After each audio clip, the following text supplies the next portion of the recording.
What's up, freelancers? Coming at you today with another video. Today we're going to be talking about free play. So sit back, relax, enjoy the ride on the road to Anthem. A little bit of information for you that helps understand the free play concept. So the game is essentially based upon the Anthem of creation, or simply the Anthem. It is an unknowable force and source of pure creation within the world of Anthem. The Shapers, an unknown alien race, once harnessed the power of the Anthem of creation to create the world as it currently is, but left their creation unfinished for some unknown reason. The Anthem itself cannot be easily contained. It unleashes world-altering cataclysms, as well as corrupting any who try to wield its power. It is also in direct conflict with the instruments of the Shapers left strewn throughout the land, a conflict largely responsible for the constant violent reshaping of the world.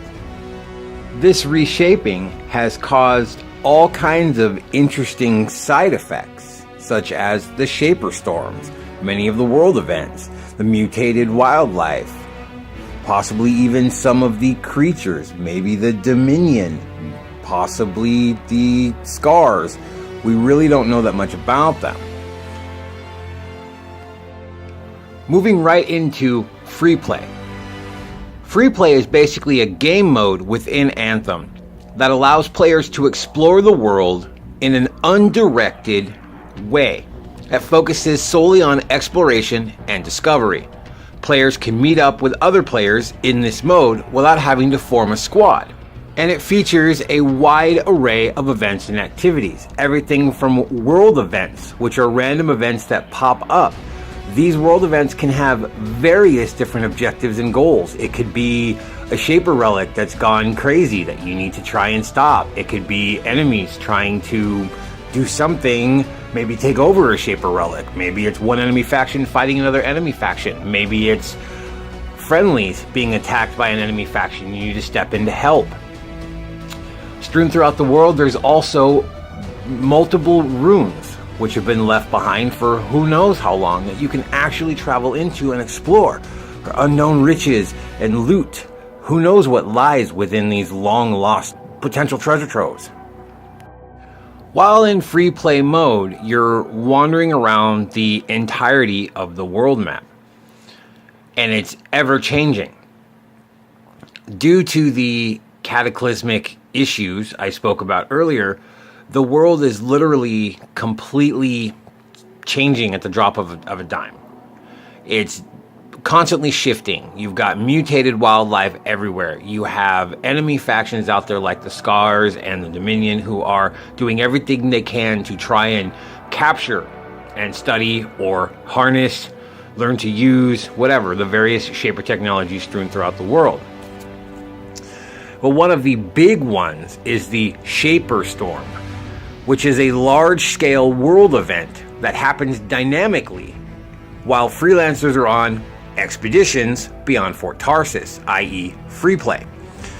Freelancers can then fly into these space-time storms and appear on the, quote, other side upon doing so.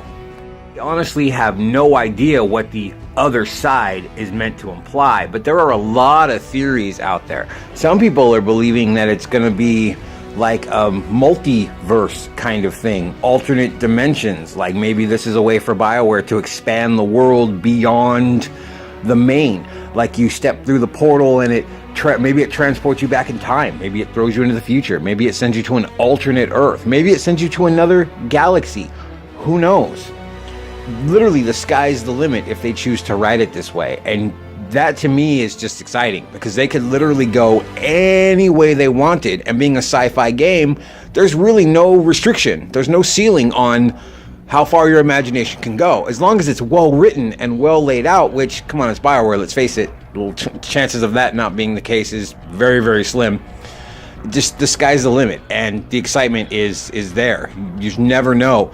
BioWare has stated they have a 10-year plan for this game, so they know fairly certain they know what they're going to do, or at least have some kind of idea as to what they would like to do. But we won't know for sure yet. While you're out in the world doing your free play expedition, there's also lots of things that you can collect. There's the cortexes, which is this game's version of the codex. BioWare fans are familiar with those from games like Dragon Age and Mass Effect. Cortex, or codex, is basically fragments of lore. You get updates and backgrounds on various people, places, factions, enemies, creatures, wildlife, etc. We also know that there are other collectibles in the game, such as crafting resources. You can even discover long lost, damaged javelins just laying in the dirt. Maybe they're fallen freelancers of old. Who knows? You can even scrap your gear you no longer want. And I've heard, don't know this for sure, but I've heard that there's a chance when scrapping certain items, you can get unique items. Now, whether those are just used for crafting, or if maybe those are used for other purposes, we do not yet know. So if you enjoy exploration, just going out and wasting hours and hours of time just checking every nook and cranny, which a lot of hardcore RPG fans are used to doing anyway, this game seems to give you that in spades. A lot of people I've seen in videos, a lot of people are talking about the size of the map.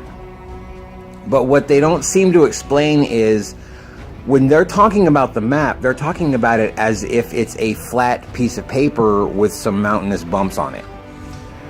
But if you actually look at the world of Anthem, as well as what devs have stated, this is not a flat surface. It is more of a 3D model. Because not only does it have, however large the map is, let's just say for sake of argument, it's the size of the hinterlands in Dragon Age. Okay, fine.